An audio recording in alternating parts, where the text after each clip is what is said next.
师妹，吃苹果。刚才有没有补眠啊？补什么眠？先我今天打作业时辰就够了。你真当自己是铁打的？阿诗，阿诗你在干嘛呀？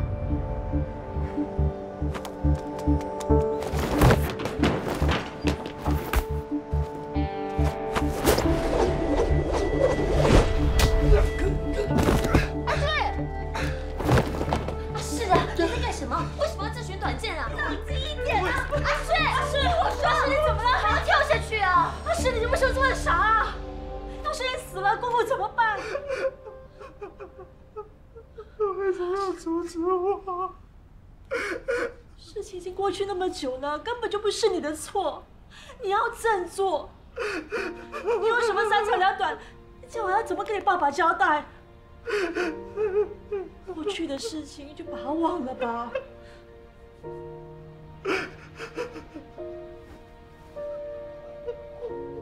我忘不了，我忘不了，我真的很痛苦啊！有姑姑在，没事啊。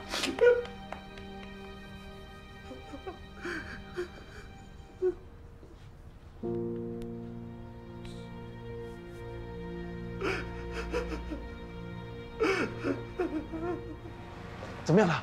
哎，阿诗是不是又发作了？又，你是说他经常这样？每次阿诗这样，少头就不让我们上去，我们想帮都帮不了的。阿诗究竟犯了何错？为何要如此想不开？一定是为了女人。你怎么知道？我什么女人啊？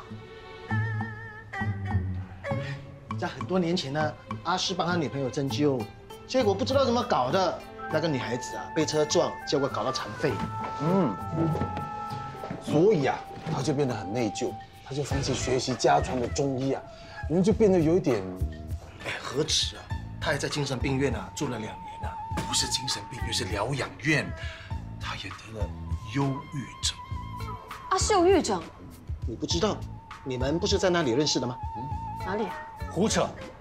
堂堂锦衣卫，怎可能有癫狂之症？一直说自己是电影里的锦衣卫，还说自己没病，就是喽。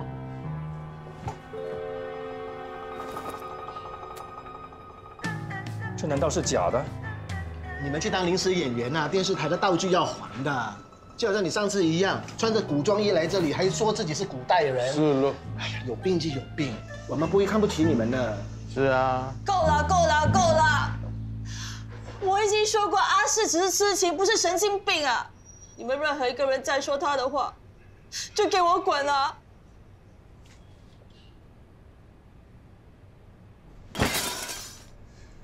我们居然让一个疯子给耍了，他怎么可能送我们回去？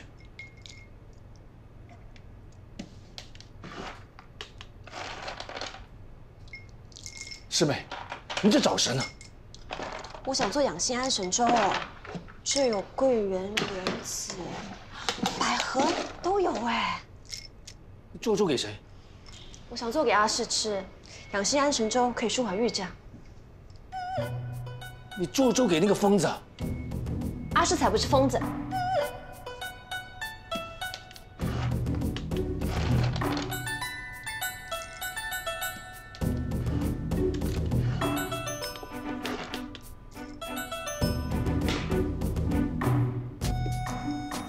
远水岂能救得了近火？那还有什么法子啊？我自有妙法。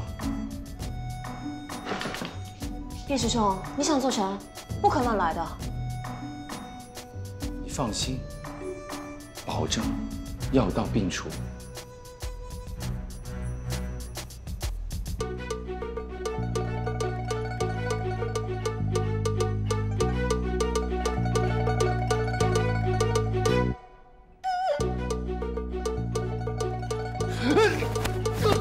你干嘛？堂堂男子汉大丈夫，情愿去死，也不愿意去穿越，救你的心上人。昨天晚上不是试过了吗？失败了呀！我们能从大明来，就一定可以回去。你也可以穿越回去。算了吧，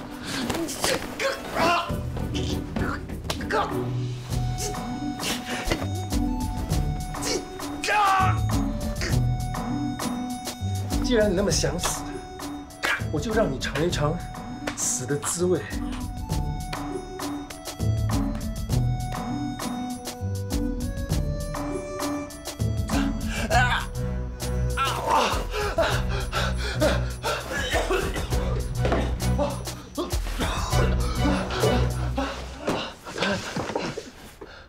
还想死吗？你现在马上给我下去，吃点东西，再想穿越之法。我还不饿。我叫你吃你就吃。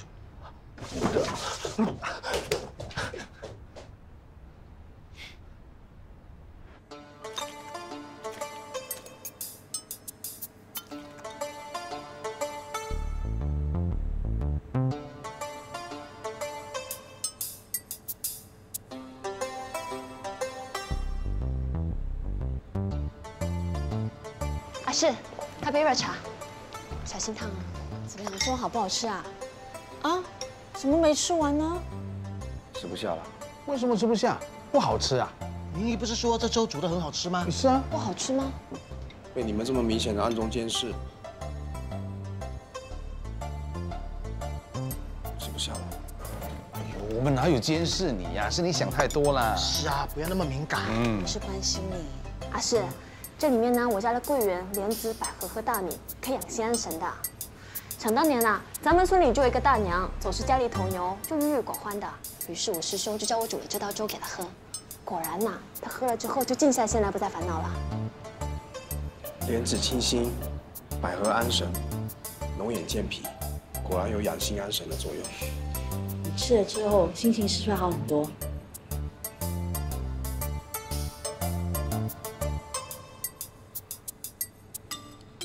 你们不要担心啊，以后我不会再做傻事了。那就好，以后要多麻烦明仪煮这个粥给你吃。谢谢你们2位啊。姑姑无需客气，这是举手之劳。我可以上去了吗？当然可以啊，先下去休息，别想这么多。去啊，去，那就休息吧。去啊。去啊！阿世，毕大人，谢谢你开导阿世。我之前还很担心，想要送他去疗养院做治疗，没想到他这么快就想通了。老板娘，举手之劳，不必客气。任何冥顽不灵的人，都经不起我毕大人小小手段。毕师兄，你究竟用了什么法子啊？天机不可泄露。不管是什么手段，只要阿世恢复正常，那是好事。毕大人，你真的很厉害，你现在是我的偶像啦！太好了，你辛苦啦，是不是太用力啦？不会，谢谢老板娘。不用客气。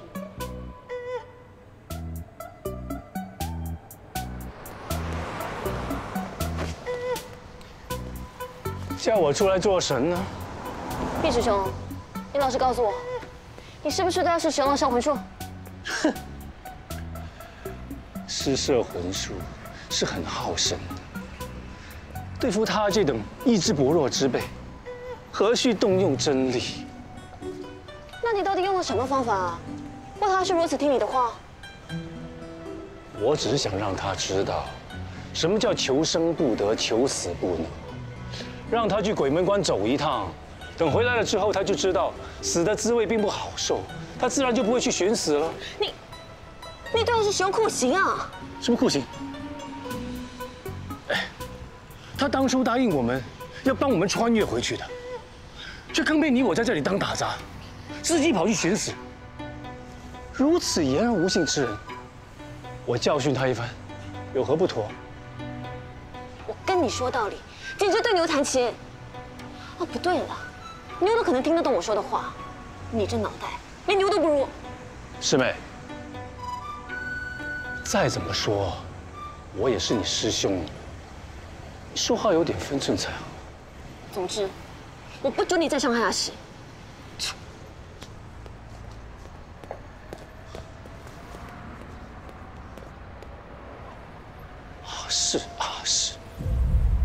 才来没几天，就叫得如此亲密。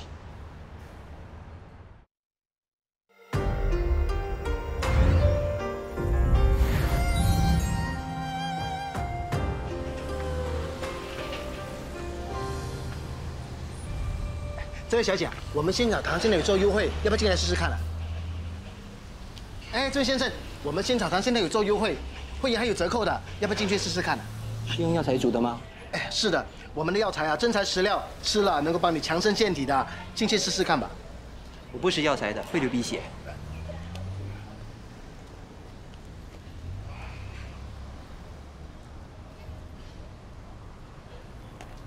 再这样子下去，这个月又没有薪水发给你们了。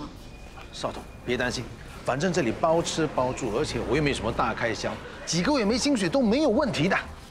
说的那么潇洒，如果真的不在乎收入的话，就不会偷偷跑去帮人家修理手机啦。哎，修理手机是我的兴趣，我是顺便赚一点外快。我修理手机又没有妨碍店里的事，反而是你这么有空，你监视我，你干嘛不去找多点顾客来啊？哎，你又知道我没有？我已经有一系列的计划了，少彤啊，我打算呢最近呢到庙里去做宣传，每逢初一十五呢，我们就做一些素食的药膳卖给那些吃斋的顾客。少彤，你觉得我这个 idea 好不好？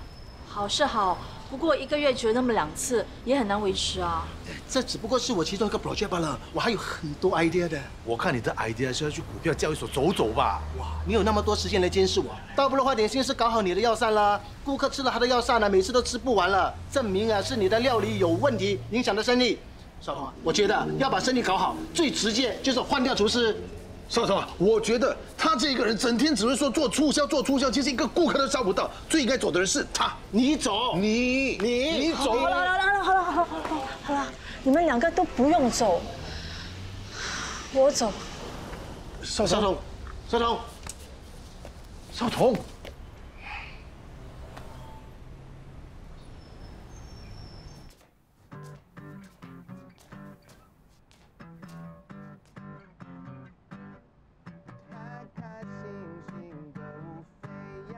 烦恼丢一旁，我从今后我不再彷徨，不会再孤单，也不会心烦意乱，不会再有无厘头胡思乱想，天天都有好心情，不管刮风或下雨，偶尔难免不如意，也没什么值得生气。我想要天天都有好心情，会不会有问题？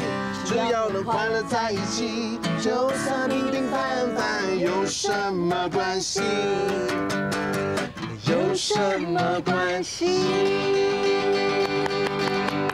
太好听了，这首歌不管听多少次都不腻的。这首歌是你最喜欢听的歌曲，你每次听到这首歌都会笑得很开心的。你也总是选择在最适当的时候弹这首歌给我听，谢谢你。不客气。少彤啊，你最喜欢的巧克力？你怎么知道我想要吃这个巧克力啊？你什么时候想要听什么歌，你什么时候想要吃巧克力，我都知道。可是我的心，你又知不知道？哇，有巧克力吃没有叫我？喂，你读书的时候老师没有教你要懂得分享啊？哎，少彤啊，我有一个好消息要告诉你，我有个外国朋友啊，他叫 Mr. Smith， 他是一间大公司的主管来的。他说啊，他明天会带一些朋友来我们的店，来品尝我们的食物，到时候我们就可以推广我们的药膳，把仙草堂啊推去国外，扬名海外。太好了，谢谢你啊，潇洒。不用谢，你的事就是我的事。虽然我不能够弹吉他给你听，不会买巧克力给你吃，但是啊，我绝对会给你最需要、最实际的东西。哎，不如这样吧，我们到楼下去讨论一下，看明天怎么招待我的朋友。好啊，思问，一起下来讨论吧。哦，他等一下就下去了，我们先下去吧。好，好，来，少彤，记得放冰橱啊，要不然很快会融掉。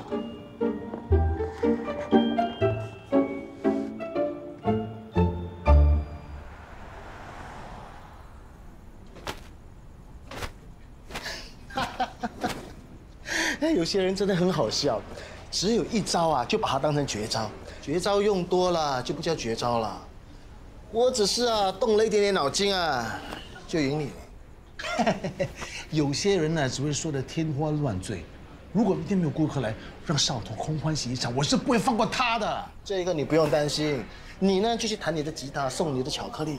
到时候我就和你说一声多谢成全了，思文哥。至少我会弹吉他，你会个屁呀你！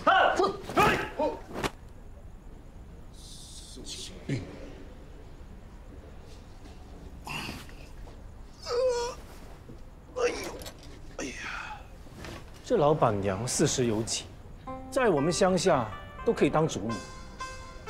就如下不了蛋的老母鸡，宰了都嫌皮粗难吃。真不知道，到底2位在争什么？哎，你不要侮辱少彤哦！莫非2位也是无人问津，故此当这只老母鸡如珠如宝？闭嘴！哼，这里的人真荒谬。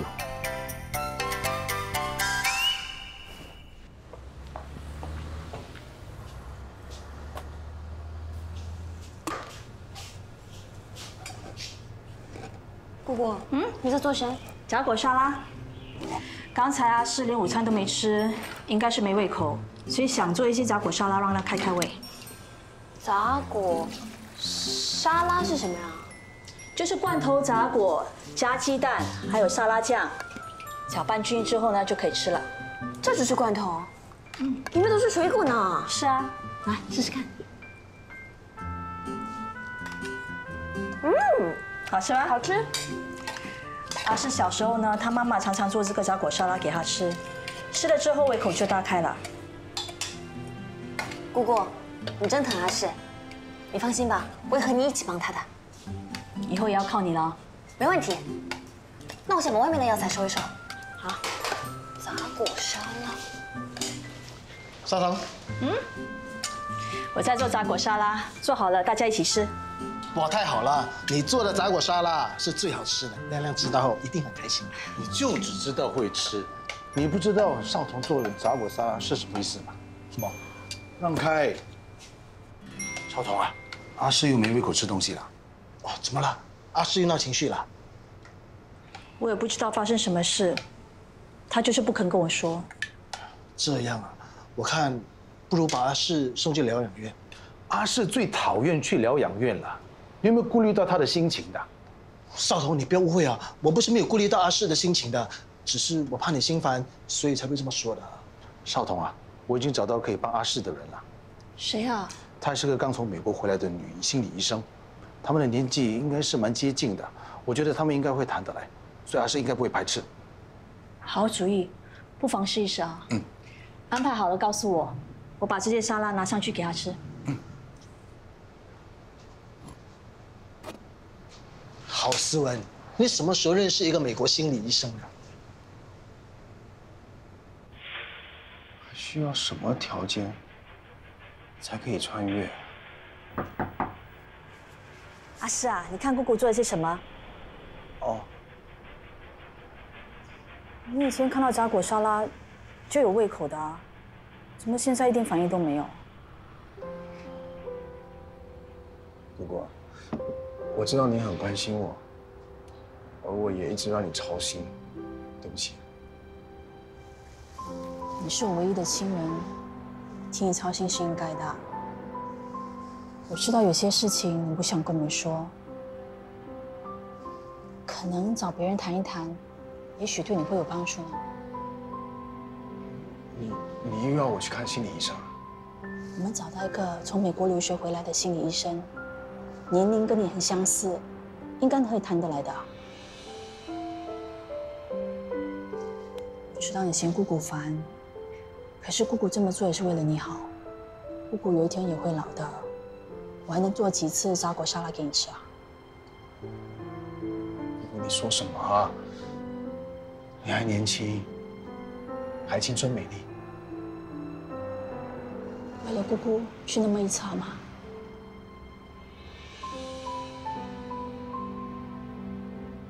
好吧。安排好了告诉你。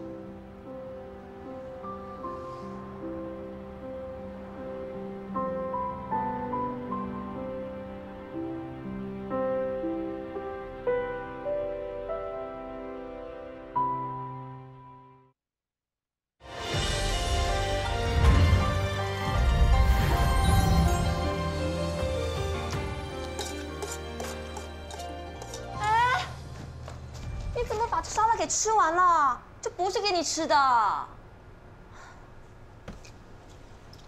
师妹，这叫什么？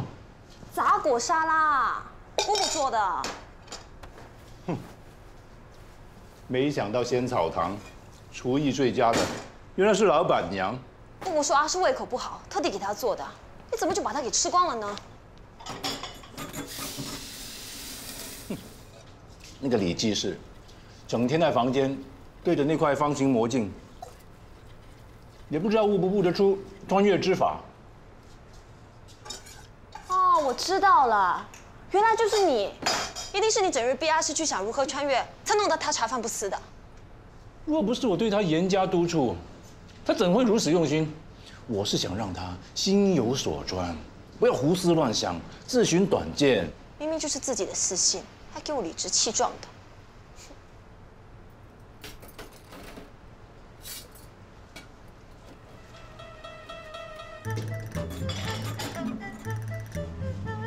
师妹，那沙拉是否还有啊？不止。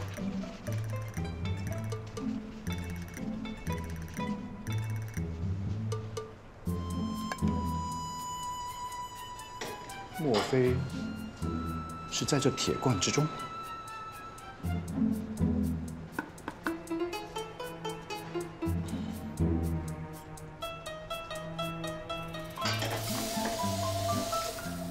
师妹，如何打开此罐？哦，您毕正毕大人不是神功盖世、聪明绝顶的吗？这如此小的铁罐，如何能难得到您呢？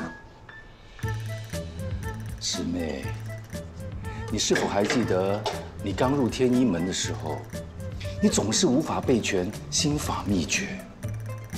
师父让你罚抄300遍，你抄到睡着了。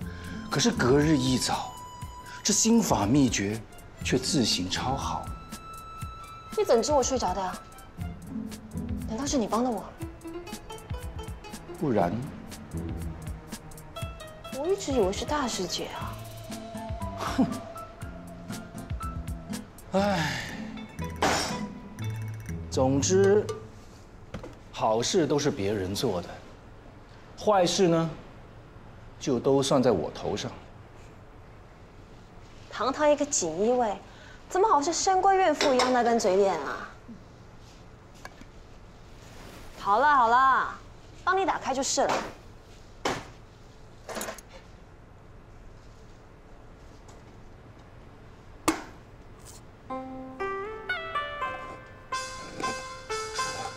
如此神奇，神奇吧？钥匙开了。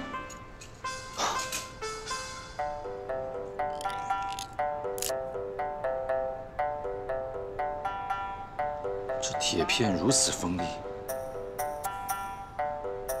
可以拿来当暗器。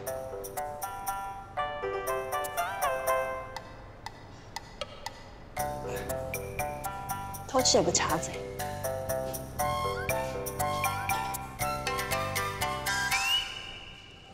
哎，今晚的大菜准备好了没有啊？当然好了，还用你说？喂，毕大人你在干嘛？今晚的食材都没用到这种罐头，你干嘛开那么多？就是啊，我自行有用。你开这么多罐头，这些钱你付吗？我没有钱。没钱，那就要扣你的工钱。嗯，我有工钱吗？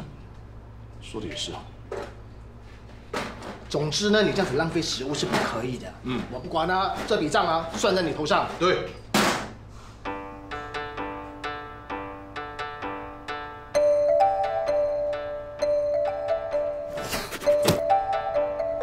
哇，还用得挺趁手。哇，厉害啊！哇，真的哦。你开那么多罐头，就是为了要用它来当飞镖啊？正是。这虽然比不过我之前用的透骨钉，打入体内入骨3分，但是只要能瞄准敌人要害的部位，发出暗器，还是能瞬间夺命的。开玩笑，我才不相信啊！你敢拿这个去杀人？拍武侠片咩？何须杀人？我还有其他让人痛苦的法子。我的节脉断命指，不但能让人狂笑不止，还能让人麻痒难忍，自行抓到皮破血流。他比阿诗更需要进去疗养。是吗？你想试试吧？闭手！哎，明义来的正好，你要他把这里收拾干净啊！哈，这里交给我好了，你们放心。谢谢你了。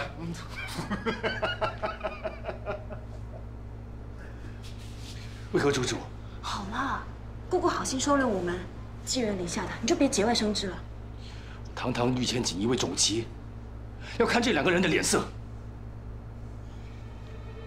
那师妹，我做一碗杂果沙拉给你消消气，可好？不好，要3碗。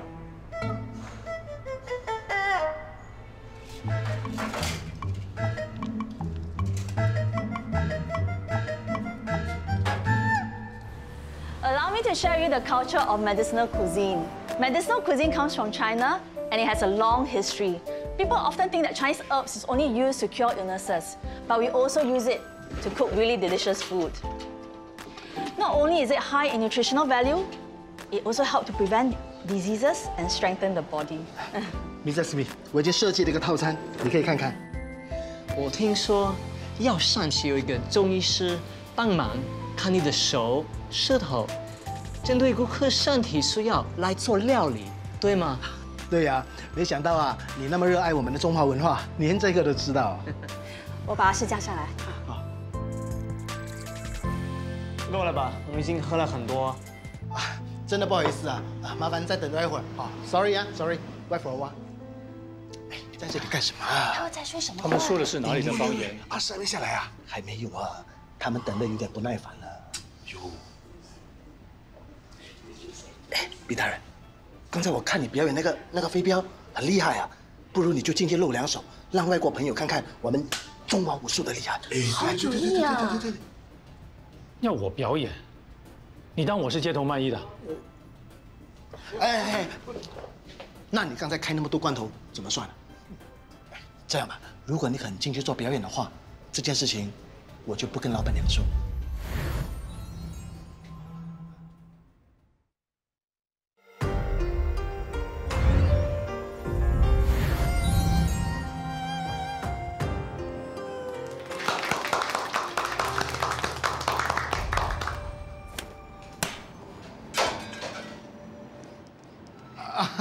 It's just a rehearsal。刚才不是很厉害的吗？他怎么就那么烂啊？他是不是故意的？毕师兄啊，你可是天一门的大弟子，你要不鸣则已，一鸣惊人，才能显出我们天一门的厉害。你别丢师傅的脸呐！莫非是你想看看我的身手？好，你就当我想看，可不可以？好好耍一次嘛！既然你想看，那我就勉为其难吧。那太好了，行了。Okay, now is the actual one.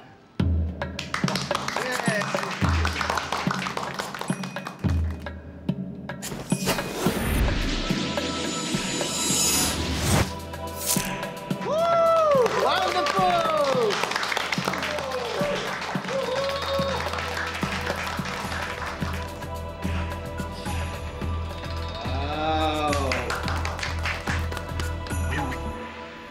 阿诗下来了。阿诗不肯下来啊，怎么办？哎呦，那这些客人出去传说现场他不正宗，那谁还敢来啊？你还说这些干什么？快点想办法！好，我先去准备些凉菜啊！啊，快去！怎么了？阿诗不下来吗？我们答应他们有个中医师帮他们诊断，现在阿诗又不肯下来。真不知道你们紧张什么。这么大一个医师站在这里，你们看不到？你说什么啊？她可是李时珍的师妹，论资格，还有谁比得过她？不行的，我只是跟师兄学了些皮毛，不能自称医师的。李时珍的皮毛，应付他们绰绰有余了。哎，对呀，帮个忙。全靠你了，明义。师妹，关键时刻只能当仁不让。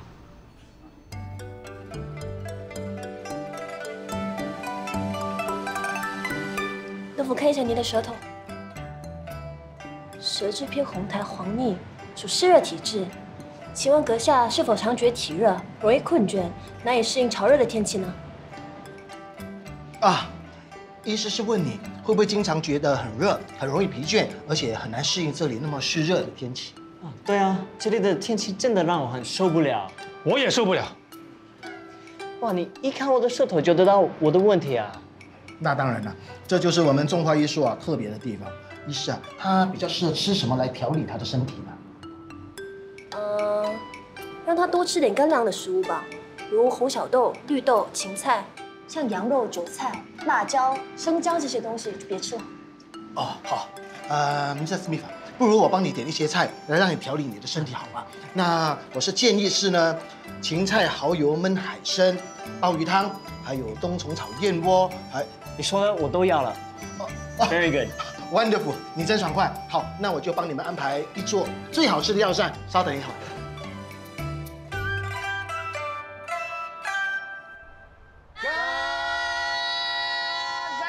干杯！今天的销售有新的突破，多亏大家帮忙才有这么好的成绩。潇洒，谢谢你带那些顾客来。老板娘，若是要论功行赏的话，我师妹应该是头等功。对呀，明一，谢谢你的帮忙，来多吃。姑姑无需客气，明一自己来。少彤啊，好像今天这样的团呢，我天天都给带来，到时候啊，你就没有担心没有生意了。这是什么菜？竟如此辛辣！马来风光啊，你不吃辣就别吃了。我也没尝过如此辣味的食物。不过话又说回来，少棠，乡长今天把那些人当菜头那样砍啊，我担心他们会投诉，影响他们名誉啊。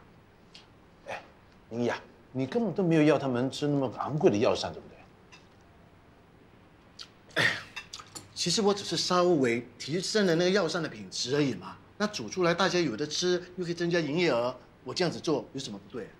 无论是正道还是歪道，能赚钱就是王道，不然哪里来的海鲜佳肴？是啊，今天大家都有功劳，多吃多吃。老板娘，今天是我跟师妹牛刀小试，我们还有很多绝招还没有使出来。若是接下来你还需要我们继续效劳的话，恐怕得付一点报酬。姑姑，你千万不要当真，必是说笑的。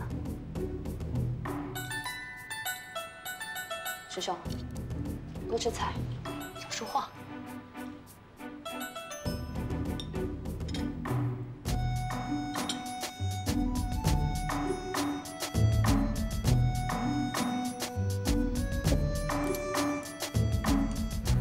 对不住了，我是陪一下。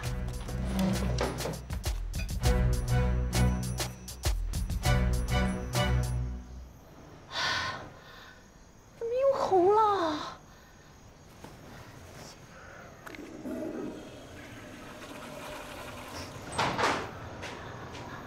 老师，明义，你怎么了？哎呀，刚刚在楼下吃了一口呛口的菜，又变成这个样子了。我看你应该是吃辣椒敏感，你以后还是少吃辣椒啊。知道了。阿世，为何你不下去吃饭啊？我在研究怎么帮你们穿越。哎，你过来看看。我看了很多关于穿越的电影、小说，还有漫画，你看一下哪一部最符合你当时的感觉啊？阿世啊，你为了穿越知识，连仙草堂的生意都不顾了。这回大明，你比我还紧张呢。这件事真的对你那么重要吗？我想要改变一个人的命运。是不是你喜欢的那位姑娘啊？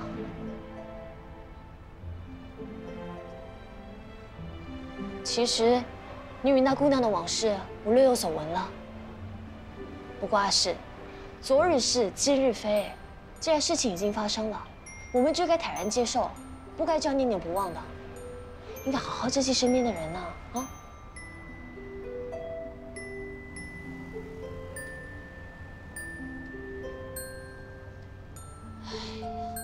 你呀，你的先祖李时珍，热爱艺术，胸怀大志，花了半辈子的心血写了那么多艺书，啊，要是到你这代失传，岂不可惜？我告诉你啊，你不准浪费我师兄的心血。你说你师承艺术高明，会不会是被那些人夸大的啊？什么夸大的？我来告诉你，我师兄的事迹，我可是亲眼目睹，绝无夸大。你说吧。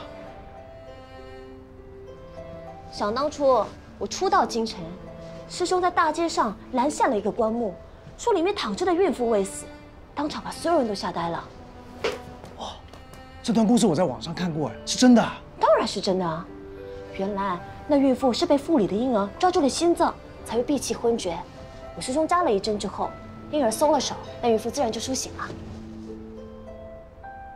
不用照 X 光，单凭现场诊断就可以知道原因，这也太神奇了吧？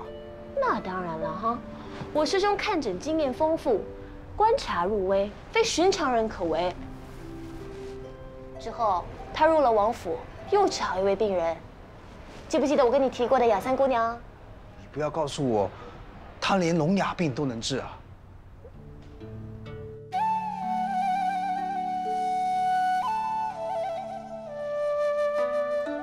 我依照师兄的指示，每日帮雅三姐做针灸。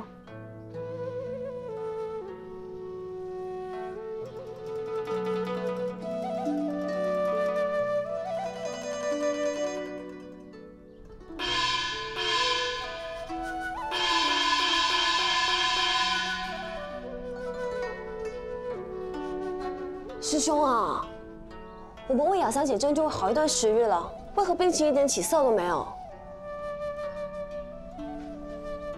师妹，病来如山倒，病去如抽丝。我们要多点耐心，要沉得住气。正所谓水到渠成，此刻曲已成，只等水来。说的是，雅三姐，雅三姐，你放心，我们啊一定会把你给治好的。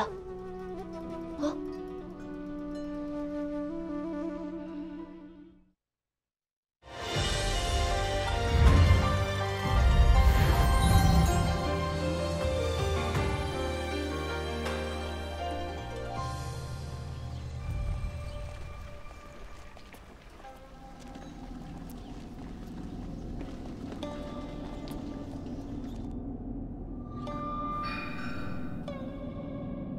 当时我以为雅三姐的病情毫无起色，但殊不知她已慢慢痊愈了。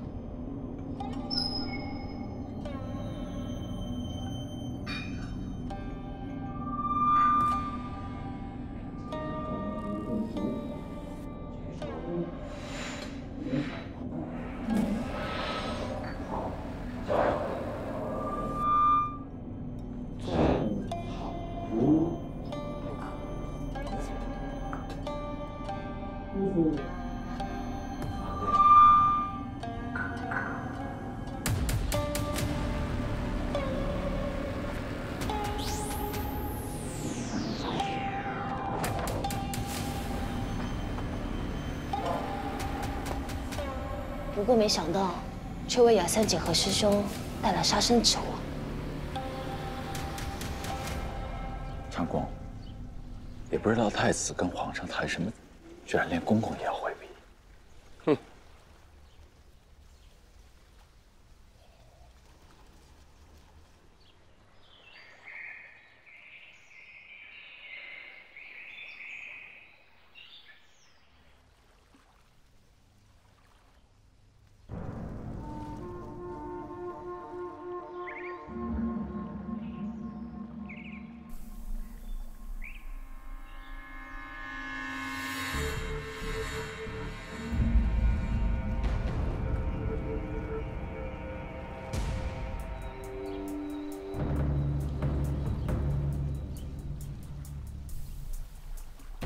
贾元，给我打听打听，太子最近都在做些什么？是。还有，他哑巴，给我跟着他，随时给我报告。是。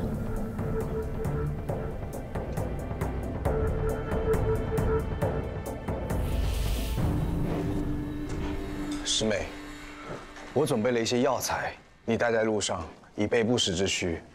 你看，有3七粉，有丹砂，还有人参丸。多谢师兄。其实我挺舍不得你的，不过既然答应了毕师兄离开京城，我就得言而有信。回家之后记得捎信过来，让我知道你平安无事。知道了。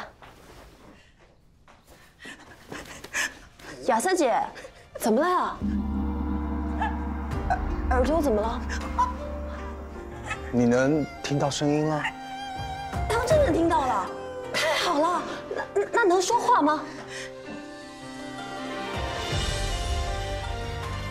师兄。雅三姑娘，你长时间不说话，嗓子变得不灵活了。不过别担心，假以时日，你定能发声说话。真是太好了，之前还担心医不好你，总算是老天有眼了。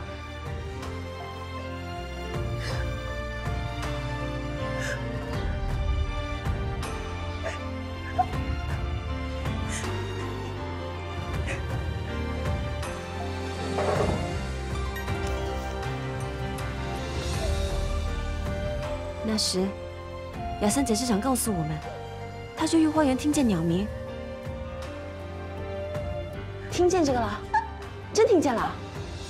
那还听见什么了？不料却引起误会，惹出了一场大祸。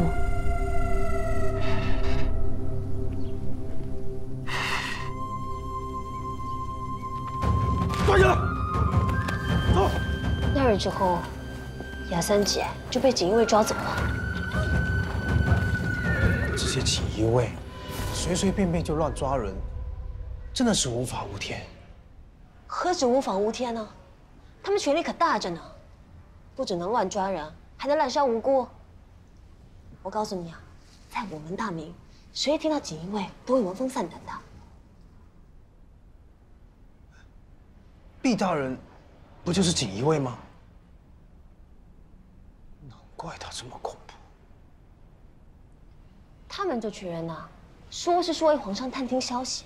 但实在是为东厂的孙公公铲除异己的走狗，他们都被训练得冷酷无情的，可为了达到目的不择手段。这一家人都以这只老母鸡马首是瞻，擒贼先擒王，控制了你，就等于控制了那2只老公鸡。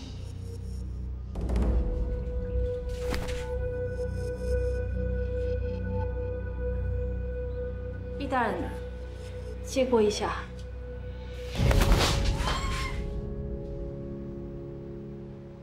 老板娘，张开眼睛，看着我。